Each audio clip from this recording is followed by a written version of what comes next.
अस्सलाम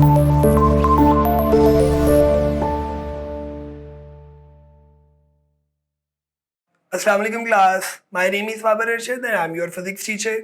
आज हम करने जा रहे हैं एक नया टॉपिक जिसका नाम है फ्रिक्शन। तो फ्रिक्शन जो है वो बच्चों हमारी डेली लाइफ में बहुत ज़्यादा यूज़ होती है। नाम हो सकता है आप लोग पहली दफ़ा पढ़ रहे हो, लेकिन आपको याद होना चाहिए चैप्टर के बिल्कुल स्टार्ट में भी हमने जब कॉन्टैक्ट फोर्सेस की बात की थी वहाँ पर एक टाइप जो है वो फ्रिक्शन को भी हमने डिस्कस किया था। तो आज हम डिटेल में आपके पास जो है वो डिस्कस करेंगे फ्रिक्शन को। इसमें short question, long question, each and everything जो है वो आपके पास डिस्कस की जाएगी। तो टॉपिक है जी आपके पास फ्रिक्शन। और सबसे पहले हम यहाँ पर इसकी डेफिनेशन लिख लेते हैं ताकि आपको भी ज़रा अंदाज़ा हो जाए कि फ्रिक्शन है क्या। तो पहले तो बच्चों आप लोगों को उर्दू का मीनिंग भी इसको पता होना चाहिए आपकी साइड इंफॉर्मेशन के लिए। हम फ्रिक्शन को उर्दू में कहते हैं रगड़। ठीक है, अब रगड़ का वर्ड जो है वो आप लोगों ने लाजमी तौर पर अपनी डेली लाइफ में सुना होगा।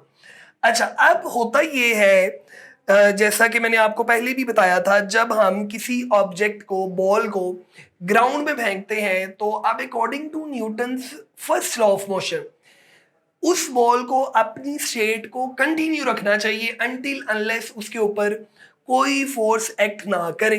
लेकिन आप लोग देखते हैं कि वो बॉल थोड़ी देर बाद स्टॉप हो जाती है। क्यों होती है? क्या हमने उसको रोका? नहीं, हमने नहीं रोका, लेकिन वो खुद ब खुद हो गई। तो वो फोर्स जिसने उस बॉडी की मोशन को रोका है, उस बॉल को स्टॉप करवाया है, दैट इज कॉल्ड फ्रिक्शन। तो फ्रिक्शन को हम यूं डिफाइन कर सकते हैं, the force that stops the motion of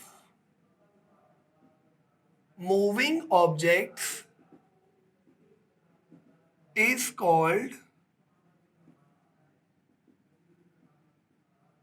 friction.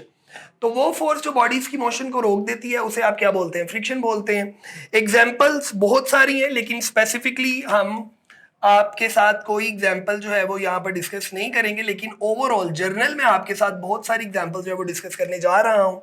जैसे मैंने आपके सामने बॉल की एग्जाम्पल को डिस्कस किया कि बॉल थोड़ी देर बाद स्टॉप हो जाती है, तो उसको किसने रोका? फ्रिक्शन ने रोका। इसी तरह बच्चों जब हम अपने हाथों को रब करते हैं, ठीक है, तो उनके दरमियान में भी क्या मौजूद है? फ्रिक्शन। अच्छा, यहां पर एक बड़ी इंपॉर्टेंट बात है और वो है आपके पास फ्रिक्शन का, चले मैं यहां पर डिस्कस कर रहा हूं ताकि आपको ज्यादा क्लियर नजर आ जाए।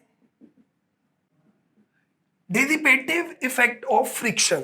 अच्छा, डिसिपेटिव का मतलब होता है, आमतौर पे आप इसको कह सकते हैं वेस्ट, या आप इसे वर्ड यूज कर सकते हैं खर्च।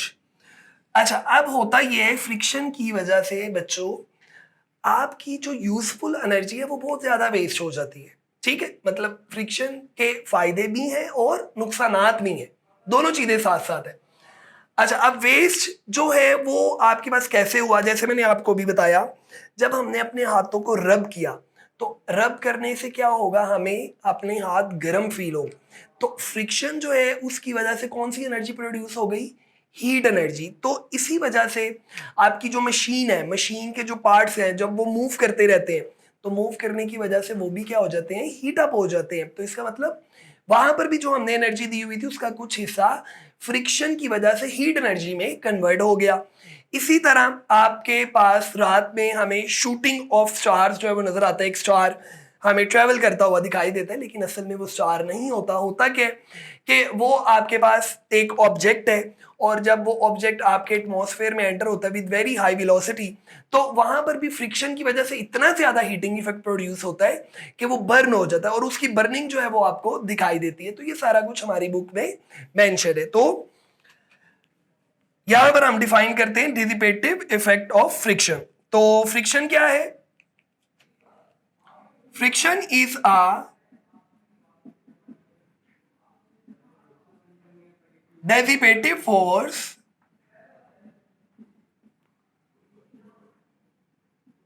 Friction is a dissipate. Dissipate का मतलब मैंने आपको बताया खर्च, वेस्ट, जाया हो जाना। तो friction is a dissipative force in which our energy is wasted in overcome against friction, and it will appear in the form of heat. तो फ्रिक्शन जो है वो एक डेसिपेटिव फोर्स है जिसमें आपकी एनर्जी वेस्ट हो जाती है। उस फ्रिक्शन को ओवरकम करने में आपको वर्क करना पड़ता है। तो वो वर्क आप जो कर रहे हैं वो अपीयर होगा इन the form of heat energy, और ये आपके पास इस वजह से हमने फ्रिक्शन को नाम दिया किसका, डेसिपेटिव फोर्स का। अच्छा, ये बात तो क्लियर हो गई है, एज इट इज हमारी बुक में भी आपको यहाँ पर मिल जाएगा। कुछ एग्जांपल्स मैंने आपके साथ डिस्कस कर ली, वो भी आपको पता चल गया। अच्छा, इसके साथ ही अब हम चलते हैं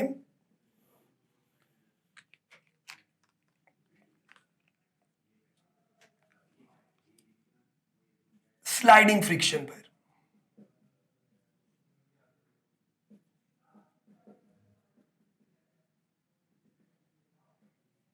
अच्छा जी, स्लाइडिंग फ्रिक्शन क्या है? The friction between two solid surfaces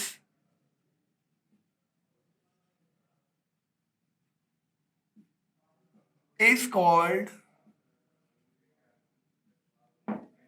sliding friction. और स्लाइडिंग फ्रिक्शन की आगे से आपके पास कुछ टाइप्स भी हैं। उन टाइप्स में से आपके पास फर्स्ट वन जो है वो है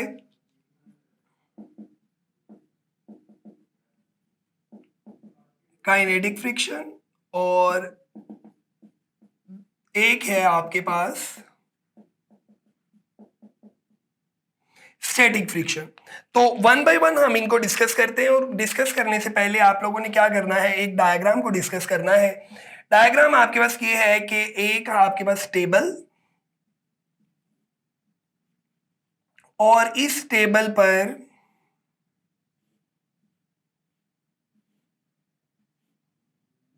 आपके पास यहां पर एक पुली लगी हुई है, और इस पुली के ऊपर से एक स्ट्रिंग रोप रस्सी जो है वो जा रही है, और यहां पर हमने एक ऑब्जेक्ट को जो है वो बांधा हुआ है, और यहां पर आपके पास एक तराजू है, पेन है, जिसमें हम कुछ वेट्स को यहां पर रख सकते हैं। अच्छा, अब होता क्या है, आपको पता है बच्चों, इस ऑब्जेक्ट का जो वेट है वो किस तरफ है, डाउनवर्ड, और इसके ऊपर लगने वाली जो नॉर्मल रिएक्शन है वो किस तरफ है, अपवर्ड। तो ये बच्चों दोनों बराबर हैं और डायरेक्शन में ऑपोजिट हैं, तो ये क्या करेंगे, ये एक दूसरे को कैंसिल कर देंगे। अब जब हम इसमें कुछ वेट रखेंगे तो इसके ऊपर फोर्स लगेगी और इस स्ट्रिंग में एक टेंशन प्रोड्यूस होगी। अब ये आपका एक्शन है, और इसके रिएक्शन में आपके पास एक फोर्स है जो इसको मूव नहीं करने दे रही, और उस फोर्स को हम बोलेंगे स्टैटिक फ्रिक्शन। तो मूव करने से पहले जो बॉडी के पास फ्रिक्शन है उसे हम क्या बोलते हैं, स्टैटिक फ्रिक्शन। तो डेफिनेशन आप लिखना चाहें तो लिख भी सकते हैं कि the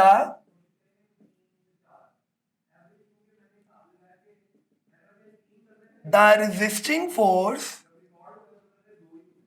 between two surfaces before motion start करने से पहले बॉडी के पास जो फ्रिक्शन है उसका नाम है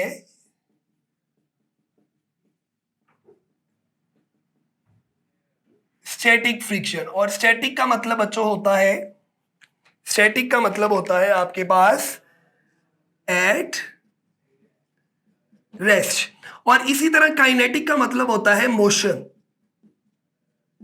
तो ये बातें आपको याद भी रहेंगी। अच्छा, अब जैसे जैसे अगर हम इस पैन में वेट डालते जाए, आप देखेंगे एक टाइम आएगा आपके पास ये फोर्स ऑफ स्टैटिक फ्रिक्शन जो है ये कम हो जाएगी, जिसका नाम हमने रखा हुआ है force of limiting friction. The maximum value of friction is called force of limiting friction. और जब आप इसमें वेट डालते जाएंगे तो क्या होगा, आपके पास एक टाइम आएगा अब ये आपका ऑब्जेक्ट स्टैटिक फ्रिक्शन पर ओवरकम करेगा और इस तरफ मूव करना शुरू हो जाएगा, लेकिन अभी भी सरफेस और इस बॉडी के दरमियान में फ्रिक्शन मौजूद है and that friction is called kinetic friction. तो अब हम डिफाइन कर देते हैं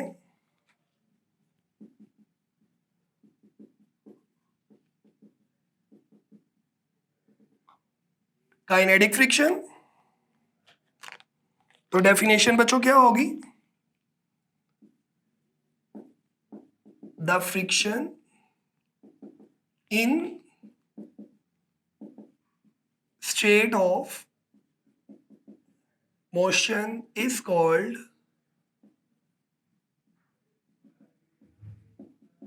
काइनेटिक फ्रिक्शन। जैसे मैंने आपको बताया काइनेटिक का जो है वो ताल्लुक किसके साथ है, मोशन के साथ है।